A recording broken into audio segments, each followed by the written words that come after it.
ધાનેરાના ભારતીય જનતા પાર્ટીના ભગવાન પટેલના વિવાદાસ્પદ નિવેદનની સામે હવે અલ્પેશ ઠાકોર મેદાને આવ્યા છે। અલ્પેશ ઠાકોરનું શું કહેવું છે દરેક વિષયને લઈને વિગતે વાત કરીએ। નમસ્કાર, હું હંસિની અને તમે જોઈ રહ્યા છો નિર્ભય ન્યૂઝ।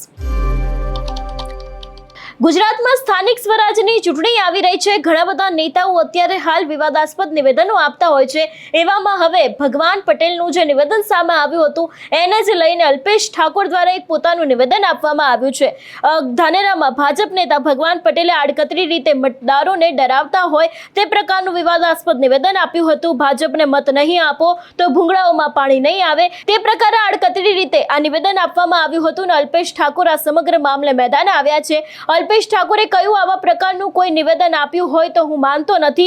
લોંગ ટર્મ રાજનીતિ હોય છે, રાજનીતિમાં સતત મથ્યું રહેવું, પ્રજાના કામો કરવા પડે। પ્રજા એકવાર સ્વીકારે, બીજી વાર ન સ્વીકારે તો પણ પ્રજાની સેવા કરે રાખો અને તો જ પ્રજાનું સમર્થન મળે છે।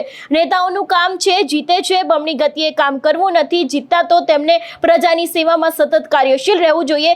ક્યારે કોણે મત આપ્યો કોણે ન આપ્યો સરકાર કોઈના અલગ નથી કરતી। સરકારનું હૃદય મોટું છે, મત આપો કે ન આપો ચૂંટણી પૂરતું જ હોય છે। ચૂંટણી પછી તમામ પ્રજા સરકાર માટે સરખી હોય છે, તેમના તમામ કામો કરવા સરકારની જવાબદારી હોય છે, એવી વાત અલ્પેશ ઠાકોર દ્વારા કરવામાં આવી છે। એટલે જે રીતે આખું નિવેદન સામે આવ્યું હતું કે મત નહીં આપો તો ભૂંગળામાં પાણી નહીં આવે ને જે રીતે આખો તેમનો એ વિવાદ સામે આવ્યો હતો એ જ વિવાદને લઈને હવે અલ્પેશ ઠાકોર મેદાન આવ્યા છે। એટલે ભારતીય જનતા પાર્ટીના નેતાની સામે જ હવે ભાજપના ધારાસભ્ય પડ્યા છે અને તેમના દ્વારા જે ભગવાન પટેલ દ્વારા જે વિવાદ ઉભો કરવામાં આવ્યો હતો, જે વિવાદાસ્પદ નિવેદન આપવામાં આવ્યો હતો એનો જ વળતો જવાબ આપ્યો છે। વધુમાં આ વિષયને લઈને અલ્પેશ ઠાકોરે શું કહ્યું તે સાંભળીએ। આજે વડગામની મહેમદપુર સીટ ઉપર ભારતીય જનતા પાર્ટીના ઉમેદવારના સમર્થનમાં આવ્યો છું। જે રીતે છેલ્લા 30 વર્ષથી ગુજરાતનો વિકાસના જે કામો થયા છે, આદરણીય નરેન્દ્રભાઈ હતા, એ પછી આનંદીબેન આવ્યા, વિજયભાઈ હતા અને આજે ભૂપેન્દ્રભાઈ મુખ્યમંત્રી છે, પરંતુ વિકાસની યાત્રા અવિરત ચાલી રહી છે। ગુજરાતના ગામડાઓ પણ શહેર સમકક્ષ બની રહ્યા છે, ગામડાઓમાં પણ સુવિધાઓ ખૂબ વધી રહી છે।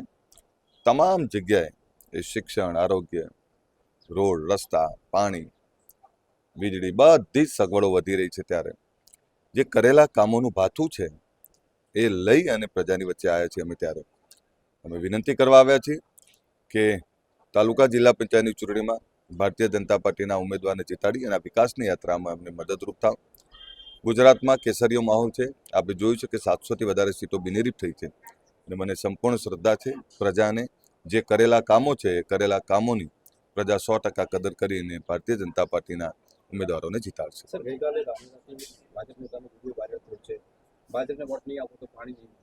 ના, આપને કહું એ કોણે કર્યું મને ખબર નથી, પણ નેતાઓનું કામ છે, જીતે છે તો બમણી ગતિથી કામ કરવું, નથી જીતતા તો પણ પ્રજાની સેવા કરવા માટે એમણે સતત કાર્યશીલ રહેવું પડે। સરકાર ક્યારેય કોણે મત આપ્યો ના આપ્યો એ અલગ નથી કરતી હોતી। સરકારનું હૃદય દિલ મોટું હોય, મત આપ્યો કે ના આપ્યો પણ મારી પ્રજા એ ચૂંટણી પૂરતું જ હોય। ચૂંટણી પછી તો પ્રજા સરકાર માટે સરખી હોય છે, પ્રજાના તમામ કામો એ કરવા સરકારની જવાબદારી છે। એટલે આવા પ્રકારનું કોઈએ નિવેદન આપ્યું હોય તો હું નથી માનતો કે આ લોંગ ટર્મની રાજનીતિ હોય। રાજનીતિમાં સતત મથે રાખવું પડે, પ્રજાના કામો કરવા પડે, પ્રજા એકવાર સ્વીકારે બીજી વાર ના સ્વીકારે તો પણ મથે રાખવું પડે, પ્રજાની સેવા કરે રાખો તો પ્રજાનું સમર્થન 100% મળે। જનતા પાર્ટી એમને હું ખૂબ ખૂબ અભિનંદન આભાર માનું છું અને તાલુકા પંચાયતના ચારે ડેલીગેટોને જે ભારતીય જનતા પાર્ટીએ મારી નીચે ટિકિટ આપી છે એ બદલ હું ભારતીય જનતા પાર્ટીનો ખૂબ આભાર વ્યક્ત કરું છું।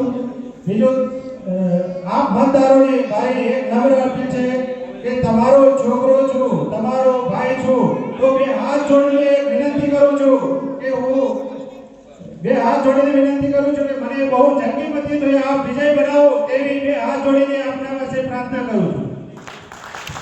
એક તરફ અત્યારે હાલ રાજનીતિમાં ગરમાવો આવ્યો છે, એવામાં હવે સ્થાનિક સ્વરાજના ચૂંટણીના સમયે ભારતીય જનતા પાર્ટીના બધા બફાટો ક્યાંક ભાજપને ભારે પડી શકે છે।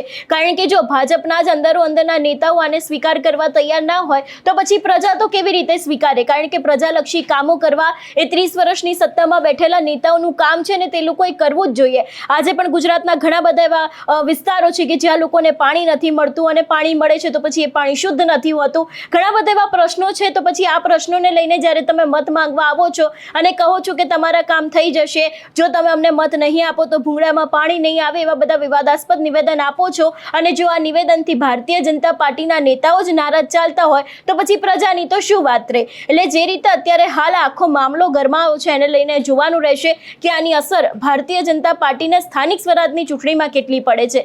તમારું શું માનવું છે આ વિષયને લઈને અમને કમેન્ટ કરીને ચોક્કસથી જણાવજો. તેની સાથે અમારી ચેનલ નિર્ભય ન્યૂઝને લાઇક, શેર અને સબસ્ક્રાઇબ કરવાનું ભૂલશો નહીં. નમસ્કાર.